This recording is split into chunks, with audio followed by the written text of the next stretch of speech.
Hi friends, ഈ വീഡിയോയിൽ നമ്മൾ ഡിസ്കസ് ചെയ്യുന്നത് കുട്ടികളെ വെച്ചുകൊണ്ട് നമുക്ക് എങ്ങനെ എഫക്റ്റീവായിട്ട് പഠിക്കുക എന്നുള്ളതാണ്. അപ്പോൾ PSCക്ക് പ്രിപ്പയർ ചെയ്യുന്നവരാണെങ്കിൽ ഇത് യൂസ്ഫുൾ ആയിരിക്കും. അപ്പം ഞാനൊരു ബിഗിനറാണ്. അപ്പം ഞാൻ എങ്ങനെയാണ് കുട്ടികളെ വെച്ചുകൊണ്ട് ജസ്റ്റ് ഒന്ന് പഠിക്കുന്നത് എന്നുള്ളത് നിങ്ങളുമായിട്ട് ഞാൻ ഷെയർ ചെയ്യുന്നുണ്ട് കേട്ടോ. ഓക്കെ, അപ്പോൾ നമുക്ക് വീട്ടിലോട്ട് പോകാം. ഫസ്റ്റ് ഞാനൊന്ന് ഇൻട്രൊഡ്യൂസ് ചെയ്യാം. ഞാനൊരു ബിഗിനറാണ്, PSCക്ക് വേണ്ടി പ്രിപ്പയർ ചെയ്യുകയാണ്. എനിക്കൊരു കുഞ്ഞുവാവയുണ്ട്.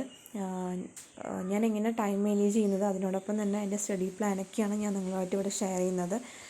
അപ്പോൾ ഈ ചാനലിൽ നമ്മൾ ഡിസ്കസ് ചെയ്യുന്നത് വീക്ക്ലി വൺസ് നമ്മൾ വീഡിയോസ് ഇടും. ഞാൻ എങ്ങനെ സ്റ്റഡി പ്ലാൻ എങ്ങനെ ഫോളോ ചെയ്യണമെന്നുള്ള കാര്യവും പ്ലസ് ടൈം മാനേജ്മെൻറ്റുമാണ് ഞാനിവിടെ നിങ്ങളുമായിട്ട് ഷെയർ ചെയ്യുന്നത്. ഫസ്റ്റ് നമ്മുടെ ഒരു വീക്ക്നെസ് എന്ന് വെച്ചാൽ നമ്മൾ ഈ പ്രോക്രാസ്റ്റിനേഷനാണ്.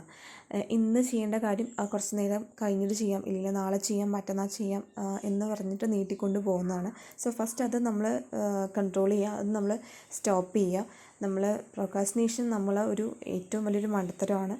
അപ്പോൾ ഇന്ന് തന്നെ ഒരു ഉറച്ച തീരുമാനം എടുക്കുക, എന്നിട്ട് അത് ഫോളോ ചെയ്യുക. ഓക്കെ, നെക്സ്റ്റ് നോക്കുകയാണെങ്കിൽ എല്ലാവരുടെയും ലേണിംഗ് സ്റ്റൈൽ ഡിഫറെൻ്റ് ആയിരിക്കും. അതായത് ചിലർക്ക് ഓഫ്ലൈൻ ക്ലാസ്സിൽ പോയി പഠിക്കുന്നതായിരിക്കും ഇഷ്ടം, ചിലർക്ക് വീഡിയോ ക്ലാസ് അറ്റൻഡ് ചെയ്യുന്നതായിരിക്കും ഇഷ്ടം, ഇല്ലെങ്കിൽ നമ്മൾ കേട്ടുകൊണ്ട് പഠിക്കുന്നതായിരിക്കും ഇഷ്ടം, ഇല്ലെങ്കിൽ എഴുതി പഠിക്കുന്നതായിരിക്കും ഇഷ്ടം, ഇല്ലെങ്കിൽ അങ്ങനെ നമ്മളുടെ ഇഷ്ടങ്ങൾ നമ്മൾ മനസ്സിലാക്കിയിട്ട് നമ്മളതിന് ഫോളോ ചെയ്ത് പഠിക്കുക. ഫസ്റ്റ് ഓഫ് ഓൾ, അതായത് നമുക്ക് നമ്മുടെ തന്നെ ഒരു സ്റ്റഡി പ്ലാന് ക്രിയേറ്റ് ചെയ്യണം. അതായത് ഒരു ഗോൾ ഉണ്ടാവില്ലേ, നമ്മൾ സെറ്റ് ചെയ്തിട്ടുള്ള ഒരു ഗോൾ ഉണ്ടാവും. അപ്പോൾ അതിനനുസരിച്ച് നമ്മൾ സ്റ്റഡി പ്ലാൻ നമ്മൾ തന്നെ ക്രിയേറ്റ് ചെയ്യണം. മറ്റുള്ളവരുടെ സ്റ്റഡി പ്ലാൻ ഫോളോ ചെയ്യാൻ നമുക്ക് പറ്റില്ല.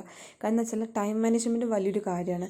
കാരണം ഹൗസ് വൈഫ് ആണെന്നുണ്ടെങ്കിൽ കുട്ടികളെയും വെച്ചുകൊണ്ട് നമുക്ക് ടൈം മാനേജ് ചെയ്യുക എന്ന് പറയുന്നത് ഭയങ്കര ബുദ്ധിമുട്ടുള്ള ഒരു കാര്യമാണ്. സമയം വളരെ കുറവാണ് നമുക്ക് കിട്ടുന്നത്. അപ്പോൾ അതിനനുസരിച്ച് നമ്മൾ ടൈം മാനേജ് ചെയ്യുക. അതുപോലെ തന്നെയാണ് പ്രയോറൈറ്റൈസേഷൻ. അതായത് നമ്മൾക്ക് ഈ ഓരോരോ സബ്ജക്റ്റ് വീക്ക്നെസ് ആയിട്ടുള്ള സബ്ജക്റ്റ് ഉണ്ടെങ്കിൽ അതിന് നമ്മൾ കൂടുതൽ ഇമ്പോർട്ടൻസ് കൊടുക്കാം. ദെൻ മറ്റേ സബ്ജക്റ്റിന് നമ്മൾ ഇമ്പോർട്ടൻസ് കൊടുക്കണം അതിനോടൊപ്പം തന്നെ. അതുപോലെ തന്നെ ഫാമിലി ദെൻ പഠിത്തം രണ്ടും ഒരുപോലെ തന്നെ കൊണ്ടുപോകണം. ഫാമിലിക്കും ഇമ്പോർട്ടൻസ് കൊടുക്കണം, പഠിത്തത്തിനും ഇമ്പോർട്ടൻസ് കൊടുക്കണം.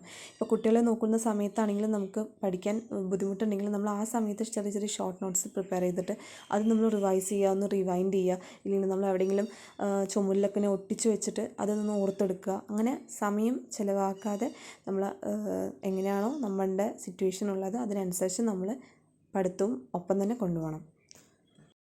എഫക്റ്റീവ് സ്റ്റഡി ടെക്നിക്സുകളുണ്ട്, അത് നമുക്കറിയാവുന്ന കാര്യമാണ്. ഇപ്പോൾ വിഷ്വലൈസ് ചെയ്തിട്ട് പഠിക്കുകയാണെന്നുണ്ടെങ്കിൽ അത് എഫക്റ്റീവാണ്. അപ്പോൾ അത് ആക്റ്റീവായിട്ട് നമുക്ക് ഓർത്തെടുക്കാൻ പറ്റുന്ന കാര്യമാണ്, ഇല്ലെങ്കിൽ നമ്മുടെ മൈൻഡിൽ എന്നും ഉണ്ടാവും. അപ്പം അങ്ങനെയാണെങ്കിൽ അങ്ങനെ, ഇല്ലെങ്കിൽ എഴുതി പഠിക്കുകയാണെങ്കിൽ എഴുതി പഠിക്കുക. നമ്മൾക്ക് എങ്ങനെയാണോ നമ്മളുടെ മനസ്സിലാവുന്നത് അതിനനുസരിച്ച് നമ്മൾ ഫോളോ ചെയ്യുക.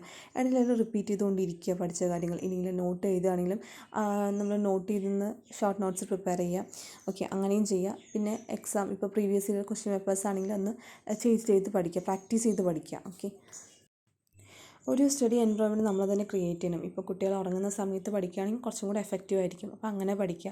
ഇല്ലെങ്കിൽ അവരുണ്ടാകുന്ന സമയത്ത് കുറച്ച് ഓർത്തെടുക്കാൻ പറ്റുന്ന കാര്യങ്ങൾ, ഇല്ലെങ്കിൽ ചെറിയ ചെറിയ ടോപ്പിക്സുകളൊക്കെ കവർ ചെയ്യുക. അവരുറങ്ങുന്ന സമയത്ത് വലിയ ക്ലാസ്സുകൾ ഇരുന്ന് കേൾക്കുകയാണെങ്കിൽ കേട്ട് പഠിക്കുക. അപ്പോൾ സ്റ്റഡി റുട്ടീന് നമ്മൾ തന്നെ ക്രിയേറ്റ് ചെയ്യണം. അതുപോലെ തന്നെ നമുക്ക് ധാരാളം റിസോഴ്സ് അവൈലബിൾ ആണ് സോഷ്യൽ മീഡിയയിൽ. അപ്പോൾ അതൊക്കെ നമ്മൾ തന്നെ നമ്മുടേതായിട്ടുള്ള സിറ്റുവേഷൻസ് അനുസരിച്ച് നമ്മൾ തന്നെ അത് ഫോളോ ചെയ്ത് പോകണം. ഇപ്പോൾ സ്റ്റഡി ആപ്പുകൾ അവൈലബിൾ ആണ് അല്ലേ. അതുപോലെ തന്നെ സ്റ്റഡി ഗ്രൂപ്പ്സ് നമുക്ക് വേണമെങ്കിലും വാട്സപ്പിലൊക്കെ നമുക്ക് ഫോം ചെയ്യാം. ഇപ്പം സോഷ്യൽ മീഡിയ നോക്കുകയാണെങ്കിൽ ടെലിഗ്രാം ചാനൽ, നമ്മൾ യൂട്യൂബ്, അവിടെയൊക്കെ നമുക്ക് ഒരുപാട് നോട്ട്സുകൾ അവൈലബിൾ ആണ്. ആ നോട്ട്സുകളൊക്കെ നമുക്ക് ഡൗൺലോഡ് ചെയ്തെടുക്കാവുന്നതാണ്. അപ്പം നമുക്ക് പഠിച്ച കാര്യങ്ങൾ നമ്മൾ എങ്ങനെയൊക്കെ ഏതൊക്കെ സോഴ്സ് കിട്ടുന്നോ അതൊക്കെ നമ്മൾ പ്രയോജനപ്പെടുത്താം. മാക്സിമം യൂസ് ചെയ്ത് പഠിക്കുക, അങ്ങനെ ചെയ്യാവുന്നതാണ്. നെക്സ്റ്റ് കാര്യം എന്ന് വെച്ചാൽ ഈ കുട്ടികളും കൊണ്ട് പഠിക്കുന്ന സമയത്ത് സ്ട്രെസ് ഒരു മെയിൻ ഇഷ്യൂ ആണ്. അപ്പം നമ്മൾ ഇടയിലിടയിൽ ഡീമോട്ടിവേറ്റ് ആവും. അപ്പോൾ നമ്മൾ അങ്ങനെ ആവാതെ നോക്കുക മാക്സിമം. കാരണം വെച്ചാൽ എൻജോയ് ചെയ്ത് പഠിക്കുക. കുട്ടികൾ നോക്കുന്നതും എൻജോയ് ചെയ്ത് ചെയ്യുക. അതുപോലെ തന്നെ പഠിക്കുന്ന കാര്യം എൻജോയ് ചെയ്ത് ചെയ്യാൻ നോക്കുക. ദെൻ എൻ്റെ ഈ യൂട്യൂബ് ചാനലിൽ ഞാൻ ഡെയിലി പഠിക്കുന്ന കാര്യങ്ങൾ ഷെയർ ചെയ്യുക. വീക്ക്ലി വൺസ് വീഡിയോസ് ഇടാമെന്നാണ് വിചാരിക്കുന്നത്. അപ്പോൾ എൻ്റെ സ്റ്റഡി പ്ലാൻ ആയിരിക്കും ഇതിലുണ്ടാവുക. അപ്പം നിങ്ങൾക്കും യൂസ്ഫുൾ ആണെങ്കിൽ ഒന്ന് ഫോളോ ചെയ്യുക, ഒന്ന് സബ്സ്ക്രൈബ് ചെയ്യുക, ഒന്ന് സപ്പോർട്ട് ചെയ്യുക കേട്ടോ. അപ്പോൾ നമുക്ക് നെക്സ്റ്റ് വീഡിയോയിൽ കാണാം, നെക്സ്റ്റ് വീക്ക് കാണാം. Thank you.